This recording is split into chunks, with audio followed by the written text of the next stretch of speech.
তো ওসমান হাদি ঢাকা ৮ আসনের একজন গুরুত্বপূর্ণ প্রার্থী ছিল।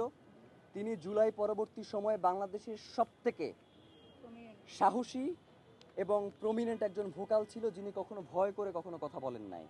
এবং এই যে বর্তমান সরকার ব্যবস্থা স্থিতিশীল রয়েছে, এর পিছনে ওসমান হাদির অত্যন্ত গুরুত্বপূর্ণ ভূমিকা রয়েছে। সুতরাং এত গুরুত্বপূর্ণ একজন ব্যক্তির ক্ষেত্রে যদি আন্তর্জাতিক কোনো সহায়তা নেওয়ার প্রয়োজন পড়ে গোয়েন্দা সংস্থার, অবশ্যই সেটা রাষ্ট্রকে নিতে হবে।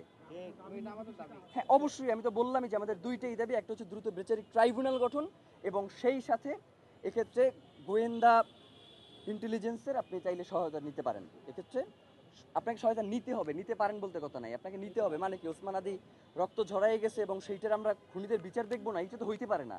5ই আগস্ট পরবর্তী বাংলাদেশে এই প্রশ্রয়টা কোনোভাবেই দেয়া যাবে না। তাহলে আপনাদের শুধু লাশই ঝরবে, ওসমান হাদিদের শুধু রক্তের ধারা বইতেই থাকবে, কিন্তু বাংলাদেশ স্বাধীনতা সার্বভৌমত্ব কিন্তু অক্ষুণ্ণ থাকবে না।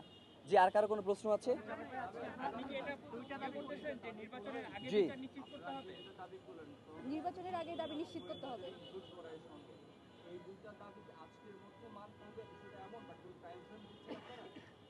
টাইম ফ্রেমের ব্যাপারে যেটা সেটা আপনারা জানেন যে প্রধান উপদেষ্টা গতকালকে একটি নিরাপত্তা বিশ্লেষকদের নিয়ে একটা বৈঠক করেছেন এবং সেই বৈঠকে সে বলেছে এছাড়াও হাদি, মানে হচ্ছে হাদি এখন আর মেইন সাবজেক্ট নাই, মানে হাদিকে মেইন সাবজেক্ট দিয়ে বাদ দেওয়ার মতো চেষ্টা করা হয়েছে। হাদিকে যদি আপনারা মেইন সাবজেক্ট থেকে বাদ দেন, আপনারা কিন্তু মেইন সাবজেক্ট থাকবেন না। এটা হাদিকে মেইন সাবজেক্টে রেখেই আপনাদের সকল সিদ্ধান্ত গ্রহণ করতে হবে। আর ভাই যেটা বললেন, অবশ্যই আগামী 24 ঘন্টার মধ্যে তারা দ্রুত বিচারিক ট্রাইব্যুনাল গঠন এবং এটার ক্ষেত্রে তারা যেই আন্তর্জাতিক গোয়েন্দা সংস্থা যেমন FBI এবং হচ্ছে স্কটল্যান্ড ইয়ার্ডের মতো যারা পেশাদারী গোয়েন্দা সংস্থা রয়েছে, তাদের সহায়তা নিতে হবে এবং রাষ্ট্রকে আপনাদের সামনে এসে জানাতে হবে যে তারা এই সহায়তার ক্ষেত্রে কি কি পদক্ষেপ গ্রহণ করেছে। ওসমান হাদির রক্তের সাথে এক বিন্দু ছাড় নয়। আর কারণ কোনো প্রশ্ন? অবশ্যই, এবং এই জন্যই দ্রুত বিচারিক ট্রাইব্যুনাল প্রয়োজনে 1 মাসের মধ্যে এই বিচার ব্যবস্থা নিশ্চিত করতে হবে, 1 মাসের মধ্যে।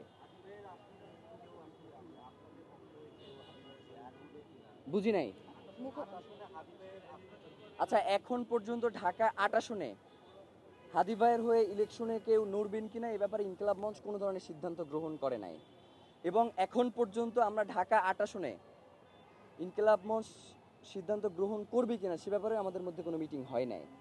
তো আমরা ইনশাল্লাহ এটা নিয়ে অতি শীঘ্রই বসবো এবং আপনাদেরকে এই ব্যাপারে আমরা তথ্য জানাবো। মানে ওসমান হাদি ভাই কখনো লুকোচুরি পছন্দ করতেন না, আমাদের মধ্যেও কোনো লুকোচুরি নাই। আমরা যেইটা বলবার সেটা আপনাদের সামনে এসেই বলবো, আমাদের কোনো ওই পিছুটান নাই। আমরা ওসমান হাদি ভাই যেই আদর্শ এবং যেই লড়াই করে গেছেন, সেই লড়াইটা জীবিত রাখার জন্যই আমরা এখানে দাঁড়িয়েছি। নয়তো আমাদেরকে যেইভাবে এই ফোকাস থেকে দূরে সরিয়ে রাখবার জন্য চেষ্টা করা হচ্ছে, আজকে তাইলে আমরা আপনাদের সামনে আইসা দাঁড়াইতাম না। সোজা কথা, আমরা এখানে দাঁড়াইছি মানেই হচ্ছে ওসমান হাদির খুনিদের গ্রেফতার নিশ্চিত করেই আমরা এখান থেকে যাব। জি, আর কারো কোনো প্রশ্ন আছে কিনা?